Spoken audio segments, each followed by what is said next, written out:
आज है 18 सितंबर 2021 और 18 सितंबर 2021 से जितने भी इम्पोर्टेंट करेंट अफेयर्स बने हैं उन सभी का डिस्कशन करेंगे इस वीडियो में और साथ में इसका इम्पोर्टेंट पॉइंट भी डिस्कस करेंगे। तो वीडियो के अंत तक बने रहे और चैनल पर नए हैं तो चैनल को सब्सक्राइब करके बेल बटन प्रेस कर लीजिए ताकि जब भी कोई वीडियो अपलोड करूँ तो आपको नोटिफिकेशन मिल सके और वीडियो मिस ना हो सके।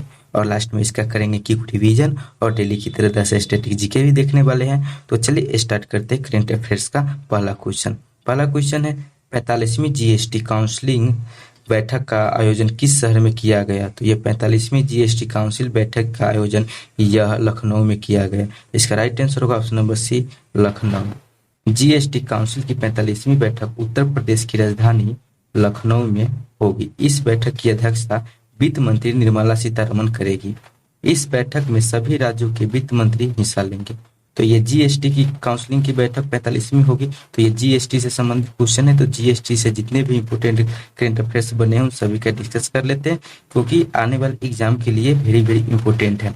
तो ये जीएसटी का फुल फॉर्म है goods and service tax. Hindi में कहा जाए तो इसे कहा जाता है वस्तु और सेवा कर। जीएसटी एक प्रकार का अप्रत्यक्ष कर है जिसे 1 जुलाई 2017 को पूरे भारत में लागू किया गया था। और जीएसटी की 5 दरें हैं जिसमें 0%, 5%, 12%, 18% और 28% रखा गया है। और जीएसटी लागू करने वाला विश्व का पहला देश कौन था। तो यह फ्रांस था जो जीएसटी पहले लागू किया था। और भारत में जीएसटी लागू हुआ तो यह 1 जुलाई 2017 को लागू हुआ। जीएसटी परिषद का अध्यक्ष कौन होता है। तो यह वित्त मंत्री जीएसटी परिषद का अध्यक्ष होता है। जीएसटी बिल को पास करने वाला विश्व का पहला राज्य कौन सा बना है। तो ये असम बना है। संविधान के किस अनुच्छेद में जीएसटी काउंसिल को शामिल किया गया है। तो ये अनुच्छेद 279 के ए में ये जीएसटी को शामिल किया गया है। जीएसटी लागू करने का सुझाव सबसे पहले किस समिति ने दिया था। तो ये विजय केलकर समिति ने ये जीएसटी लागू करने का सुझाव सबसे पहले दिया था। किस संविधान संशोधन द्वारा जीएसटी को संविधान में जोड़ा गया। तो ये 101वां संविधान संशोधन 2016 के तहत यह जोड़ा गया। अगला क्वेश्चन है विश्व रोगी सुरक्षा दिवस 2021 कब मनाया गया। तो ये विश्व रोगी सुरक्षा दिवस 2021 यह मनाया गया 17 सितंबर को। इसका राइट आंसर होगा ऑप्शन नंबर सी, 17 सितंबर। इसका इंपोर्टेंट पॉइंट डिस्कस कर लेते हैं। रोगी सुरक्षा के बारे में दुनिया भर में लोगों को जागरूक करने तथा रोगी सुरक्षा के बारे में समन्वय और कार्रवाई के साथ साथ वैश्विक समझ बढ़ाने के लिए 17 सितंबर को विश्व स्तर पर विश्व रोगी सुरक्षा दिवस मनाया जाता है। विश्व रोगी सुरक्षा दिवस 2021 का थीम है तो ये सुरक्षित मृत्यु और नौजवान देखभाल है। तो ये दिवस से क्वेश्चन था तो ये सितंबर माह का ये टॉप 5 दिवस कर लेते हैं जो exam of point of view से वेरी वेरी इंपॉर्टेंट है। तो ये राष्ट्रीय शिक्षक दिवस यह 5 सितंबर को मनाया गया। विश्व नारियल दिवस यह 2 सितंबर को मनाया गया। पोषण माह दिवस यह सितंबर में मनाया जाएगा, पोषण माह। राष्ट्रीय शैक्षिक अनुसंधान और प्रशिक्षण परिषद यानी एनसीईआरटी ने सितंबर 2021 को अपना कौन सा स्थापना दिवस मनाया। तो 61वां स्थापना दिवस मनाया। अंतर्राष्ट्रीय चैरिटी दिवस 5 सितंबर को मनाया गया। अगला क्वेश्चन है पहले क्वाड देशों में समिट की मेजबानी किसने की। तो यह जो बाइडेन ने की। इसका राइट आंसर होगा option number B, Joe Biden.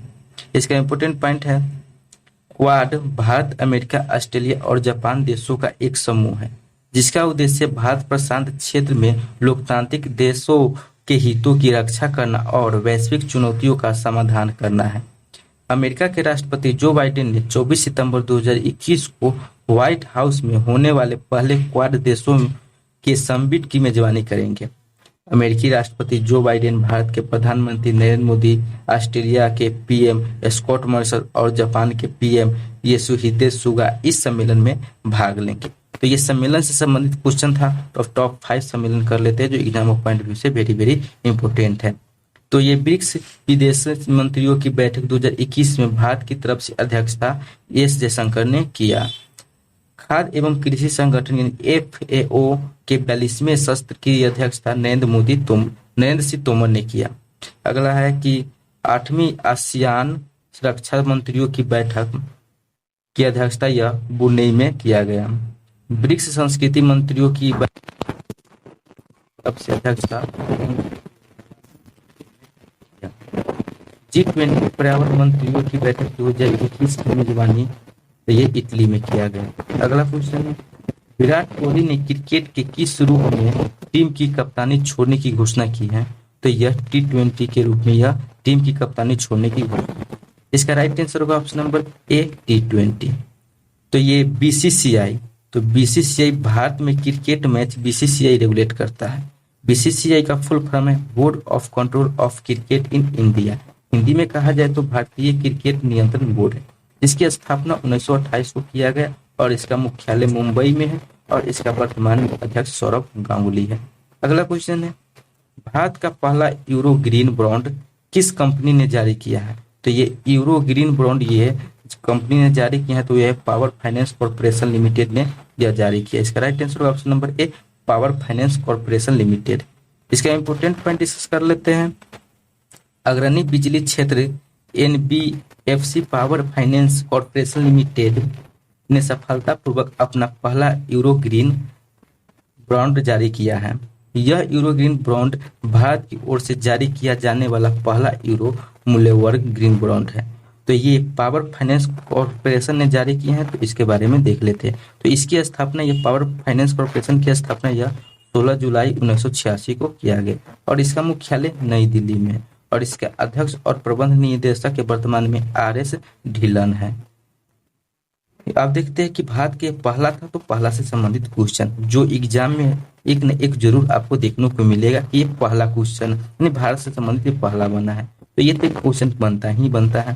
तो चलिए स्टार्ट करते हैं। तो देखते हैं कि भारत का पहला high speed commercial delivery e scooter Hermes 75 को किसने लॉन्च किया? तो ये कबीरा मोबिलिटी ने लॉन्च किया। भारत का पहला वर्टिकल फॉरेस्ट टावर माना फॉरेस्टा कहाँ बनाया गया है? तो ये बेंगलुरु में बनाया गया है। भारत की पहली इलेक्ट्रिक वाहन यानी ईवी लिथियम बैटरी संयंत्र को किस राज्य में स्थापित किया गया? तो ये कर्नाटक में स्थापित किया गया। भारत का पहला 14 लेन वाला एक्सप्रेसवे कौन सा बन गया है? तो ये दिल्ली मेरठ एक्सप्रेसवे बन गया है। देश का पहला कृषि आधारित सोलर पावर प्लांट किस राज्य में स्थापित किया गया है? तो यह राजस्थान में स्थापित किया गया है। अगला क्वेश्चन है, शांतिपूर्ण मिशन 2021 संयुक्त आतंकवाद विरोधी अभ्यास किस देश में आयोजित किया गया है? तो यह रूस में आयोजित किया गया। इसका राइट आंसर होगा ऑप्शन नंबर बी, रूस। इसका इंपोर्टेंट पॉइंट डिस्कस कर लेते हैं। तो ये अभ्यास शांतिपूर्ण मिशन 2021 रूस द्वारा दक्षिण पश्चिम रूस के ऑर्नेनबर्ग क्षेत्र में 13 से 25 सितंबर 2021 तक आयोजित किया जा रहा है। भारतीय सैन्य दल जिसमें 200 कर्मियों का एक संयुक्त बल शामिल है, शांतिपूर्ण मिशन 2021 में भाग ले रहा है। इसका उद्देश्य है कि इस अभ्यास का मुख्य उद्देश्य एससीओ सदस्य देशों के बीच घनिष्ठ संबंधों को बढ़ावा देना और सैन्य नेताओं की बहुराष्ट्रीय सैन्य टुकड़ियों को कमान देने की क्षमता को बढ़ाना है। तो ये संस्करण क्या था? तो ये छठा संस्करण था। ये आयोजित स्थल इसका ये दक्षिण पश्चिम रूस के ऑनबर्ड में था। तो ये रूस था, तो रूस के बारे में इंपोर्टेंट पॉइंट देख लेते हैं। तो ये रूस यूरोप और एशिया महाद्वीप में स्थित है। रूस की राजधानी मॉस्को है और रूस की मुद्रा रूबल है और रूस के राष्ट्रपति वर्तमान में व्लादिमीर पुतिन है और रूस के प्रधानमंत्री वर्तमान में मिखाइल मिशुस्तिन है। क्या है? तो मिखाइल मिशुस्तिन। यूराल पर्वत एशियाई रूस के यूरोपीय रूस से अलग करता है। रूस की संसद का नाम ड्यूमा है। रूस की सबसे लंबी नदी लीना नदी है। रूस की सबसे लंबी पर्वत श्रृंखला यह एल्ब्रूस पर्वत श्रृंखला है।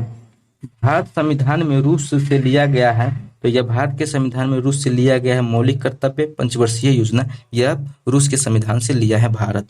अगला क्वेश्चन है कि सेल्फी विद टेम्पल अभियान किस राज्य की सरकार ने शुरू किया? तो यह उत्तराखंड राज्य सरकार ने सेल्फी विद टेम्पल अभियान को शुरू किया है। तो इसका इंपोर्टेंट पॉइंट डिस्कस कर लेते हैं। आम आदमी पार्टी ने उत्तराखंड में सेल्फी विद टेम्पल अभियान की शुरुआत की है। इसमें व्यक्ति को मंदिर यानी टेम्पल के साथ सेल्फी लेकर शेयर करनी है और फिर इस अभियान के तहत मंदिरों की वर्तमान स्थिति को सुधारने और उसे राष्ट्रीय अंतर्राष्ट्रीय स्तर पर पहचान दिलाने का काम किया जाएगा। तो ये उत्तराखंड ने किया है। तो अब देखते हैं उत्तराखंड की टॉप योजना के बारे में। तो ये घाट पेयजल योजना ये उत्तराखंड राज्य की सरकार ने लॉन्च किया। कीवी मिशन योजना ये उत्तराखंड की है। वात्सल्य योजना उत्तराखंड की है। मिशन हौसला अभियान ये उत्तराखंड की है। स्टेम फॉर गर्ल्स योजना ये उत्तराखंड की है। अगला क्वेश्चन है, हिंद प्रशांत के लिए किन 3 देशों ने त्रिपक्षीय गठबंधन ऑकस बनाया है? तो यह बनाया है ब्रिटेन, अमेरिका और ऑस्ट्रेलिया ने बनाया। इसका राइट आंसर होगा option number D, Britain, America और ऑस्ट्रेलिया। इसका इंपोर्टेंट पॉइंट डिस्कस कर लेते हैं। ब्रिटेन, अमेरिका और ऑस्ट्रेलिया ने हिंद प्रशांत में चीन के बढ़ते प्रभाव के बीच रणनीतिक रूप में महत्वपूर्ण इस क्षेत्र के लिए एक नए त्रिपक्षीय सुरक्षा गठबंधन ऑकस की घोषणा की है, ताकि वे अपने साझा हितों की रक्षा कर सके और परमाणु ऊर्जा से संचालित पनडुब्बी हासिल करने में ऑस्ट्रेलिया की मदद करने समेत रक्षा क्षमताओं को बेहतर तरीके से साझा कर सके। इस नई साझेदारी का मकसद मिलकर काम करना है और हिंद प्रशांत की सुरक्षा एवं स्थिरता को संरक्षित रखना है। अगला क्वेश्चन है, गोपाल बनर्जी किस राज्य के नए महाधिवक्ता बने हैं? तो यह बने हैं पश्चिम बंगाल राज्य के यह नए महाधिवक्ता गोपाल बनर्जी बने हैं। गोपाल बनर्जी किशोर दत्त की जगह लेंगे। तो ये पश्चिम बंगाल की ये बने। तो पश्चिम बंगाल से संबंधित जितने भी इंपोर्टेंट करेंट अफेयर्स और स्टैटिक जीके बने सभी का डिस्कशन कर लेते हैं। पश्चिम बंगाल की राजधानी कोलकाता है। पश्चिम बंगाल के मुख्यमंत्री ममता बनर्जी है, जो ये तृणमूल कांग्रेस पार्टी से है। पश्चिम बंगाल के गवर्नर वर्तमान में जगदीप धनगर है। पश्चिम बंगाल के मुख्य न्यायाधीश TVN राधाकृष्ण, राजेश बिंडल एक्टिंग है। पश्चिम बंगाल की लोकसभा सीट है 42, राज्यसभा सीट है 16, विधानसभा सीट है 294। पश्चिम बंगाल के 5 पड़ोसी राज्य है असम, सिक्किम, बिहार, झारखंड और उड़ीसा है। पश्चिम बंगाल के 3 पड़ोसी देश हैं, तो ये बांग्लादेश, नेपाल और भूटान है। पश्चिम बंगाल की राजकीय पशु फिशिंग कैट और राजकीय पक्षी किंग फिशर है और राजकीय वृक्ष डेविल वृक्ष है। और दुनिया का सबसे बड़ा डेल्टा सुंदरवन डेल्टा जो गंगा और ब्रह्मपुत्र नदी बनाती है, यह किस राज्य में स्थित है? तो यह पश्चिम बंगाल राज्य में स्थित है। किस राज्य में गंगा की सहायक नदी दामोदर नदी को बंगाल का शोक कहा जाता है? तो यह पश्चिम बंगाल राज्य को कहा जाता है। कोलकाता किस नदी के किनारे स्थित है? तो हुगली नदी के किनारे कोलकाता स्थित है। पश्चिम बंगाल के प्रमुख हवाई अड्डे हैं नेताजी सुभाष चंद्र बोस अंतर्राष्ट्रीय हवाई अड्डा जो कोलकाता में है, बागडोगरा अंतर्राष्ट्रीय हवाई अड्डा जो सिलीगुड़ी में है। अगला है कि पश्चिम बंगाल के प्रमुख राष्ट्रीय उद्यान हैं, तो यह सुंदरवन राष्ट्रीय उद्यान, न्योरा वैली राष्ट्रीय उद्यान, सिंगिला राष्ट्रीय उद्यान, बक्सा राष्ट्रीय उद्यान, गोरुमारा राष्ट्रीय उद्यान और जल्दपारा राष्ट्रीय उद्यान है। पश्चिम बंगाल के प्रमुख बांध है फरक्का बांध जो गंगा नदी पर है, दुर्गापुर बांध ये दामोदर नदी पर है, कनकसबती बांध जो कनकसबती नदी पर है। पश्चिम बंगाल के प्रमुख त्योहार है तो ये दुर्गा पूजा यह प्रमुख त्योहार है। कर्क रेखा भारत के पश्चिम बंगाल राज्य से होकर गुजरती है और कर्क रेखा भारत के 8 राज्य से होकर गुजर निकलती है। तो ये 8 राज्य ये है, तो ये 8 राज्य है गुजरात, राजस्थान, मध्य प्रदेश, छत्तीसगढ़, झारखंड, पश्चिम बंगाल, त्रिपुरा और मिजोरम है। तो ये कर्क रेखा 8 राज्य से गुजरता है। इसका एक और ट्रिक है, जो ट्रिक है मित्र पर गमछाधार।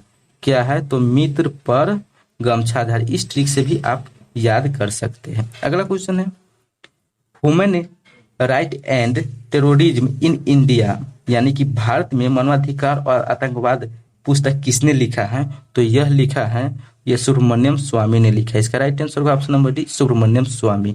तो ये 18 सितंबर से संबंधित सभी इंपोर्टेंट करेंट अफेयर्स कर लिए है और उसका इंपोर्टेंट पॉइंट भी डिस्कस कर लिए। अब देखते हैं इनका रिवीजन। पहला क्वेश्चन है 45वीं GST काउंसिल बैठक का आयोजन किस शहर में किया गया है? तो यह लखनऊ में किया गया, उत्तर प्रदेश की राजधानी लखनऊ में। क्वेश्चन नंबर 2 है विश्व रोगी सुरक्षा दिवस 2021 कब मनाया गया है? तो यह 17 सितंबर को मनाया गया है। क्वेश्चन नंबर 3 है पहले क्वाड देशों में समिट की मेजबानी किसने की है? तो यह जो बाइडेन ने किया है, जो अमेरिका के राष्ट्रपति है। अगला है क्वेश्चन नंबर 4 है, विराट कोहली ने क्रिकेट के किस प्रारूप के टीम्स की कप्तानी छोड़ने की घोषणा की है? तो T20 से यह घोषणा की है। क्वेश्चन नंबर 5 है, भारत का पहला यूरो ग्रीन बॉन्ड किस कंपनी ने जारी किया है? तो यह पावर फाइनेंस कॉर्पोरेशन लिमिटेड ने यह जारी की है। क्वेश्चन नंबर 6 है, शांतिपूर्ण मिशन 2021 संयुक्त आतंकवाद विरोधी अभ्यास किस देश में आयोजित किया गया है? तो यह रूस में किया गया है। क्वेश्चन नंबर 7 है, सेल्फी विद टेम्पल अभियान किस राज्य की सरकार ने शुरू की है?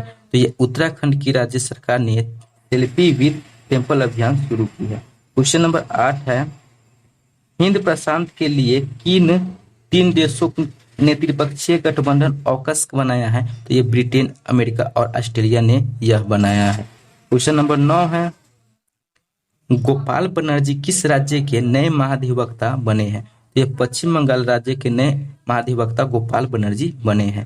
क्वेश्चन 10 है, human right and terrorism in India यानी भारत में मानवाधिकार और आतंकवाद पुस्तक किसने लिखी है? तो यह सुब्रमण्यम स्वामी ने लिखी है। तो दोस्तों ये 18 सितंबर 2021 से संबंधित सभी करेंट अफेयर्स और उसका इंपॉर्टेंट पॉइंट और साथ में उसका रिवीजन भी देख लिए हैं। अब चलते हैं डेली की तरह स्टैटिक जीके, जो कि आज होगा डेली स्टैटिक जीके का डोज सेट नंबर 147। तो चलिए 147 डेली स्टैटिक जीके का डोज का पहला क्वेश्चन देखते हैं। तो ये सलार जंग संग्रहालय कहाँ स्थित है? तो ये हैदराबाद में यह सलार जंग संग्रहालय स्थित है। अगला है, लिपुलेख दर्रा किस राज्य में स्थित है? तो ये लिपुलेख दर्रा यह उत्तराखंड राज्य में स्थित है। अगला है, भारत किस कारण वायुमंडल में तैरते हैं? बादल किस कारण वायुमंडल में तैरते हैं? ये बादल तैरते हैं निम्न घनत्व के कारण यह तैरते हैं वायुमंडल में। अगला है, पृथ्वी का प्लायन वेग कितना है? तो ये 11.2 किलोमीटर पर सेकेंड ये पृथ्वी का प्लायन वेग है। अगला है, जम्मू और कश्मीर में केसर खेती के लिए कौन सा स्थान प्रसिद्ध है? तो यह पंपोर स्थान जो जम्मू कश्मीर में केसर की खेती के लिए प्रसिद्ध है। अगला है, लैंप की बत्ती में तेल किसके कारण ऊपर चढ़ता है? तो यह किसी तत्व के कारण यह तेल ऊपर की ओर चढ़ता है। भारतीय सर्वेक्षण विभाग किसके अधीनस्थ है? तो यह गृह मंत्रालय के यह अधीनस्थ यह भारतीय सर्वेक्षण विभाग है। अगला है कि भूरा कोयला किसे कहा जाता है? तो ये लिग्नाइट कोयला को यह भूरा कोयला कहा जाता है। अगला है, बारिश की बूंदे गोलाकार किस वजह से होती है? तो ये पृष्ठ तनाव के कारण यह बारिश के बूंद गोलाकार होता है, गोला गोला होता है। फूलों के रंग लाल, गुलाबी, नीला, बैगनी मुख्यतः किस वर्णक से आते हैं? तो ये एंथोसायनिन के वर्णक से आते हैं। तो दोस्तों ये 18 सितंबर से संबंधित सभी करेंट अफेयर्स और उसका रिवीजन और क्विक रिवीजन और डेली की तरह स्टैटिक जीके भी देख लिए हैं। तो दोस्तों ये वीडियो आपको कैसा लगा कमेंट बॉक्स में जरूर बताइएगा और अपना फीडबैक भी शेयर कीजिएगा। तो दोस्तों ये अभी तक चैनल सब्सक्राइब नहीं किए हैं तो चैनल को सब्सक्राइब करके बेल बटन प्रेस कर लीजिए, क्योंकि डेली इस चैनल पर करेंट अफेयर से संबंधित आपको क्वेश्चन देखने को मिलेगा जो कि आपको वन डे एग्जाम में यानी किसी भी तरह का एग्जाम की तैयारी करते जो कॉम्पिटेटिव एग्जाम जिसमें करेंट अफेयर्स पूछा जाता है उनके लिए आपको टेंशन लेने की कोई ज़रूरत नहीं है। चैनल को फॉलो कीजिए यानी सब्सक्राइब कीजिए और डेली आप वीडियो देखते रहिए, आपको करेंट अफेयर्स एक भी नहीं छूटेगा। तो दोस्तों फिर मिलेंगे अगले वीडियो में, तब तक के लिए जय हिंद, जय भारत, वंदे मातरम।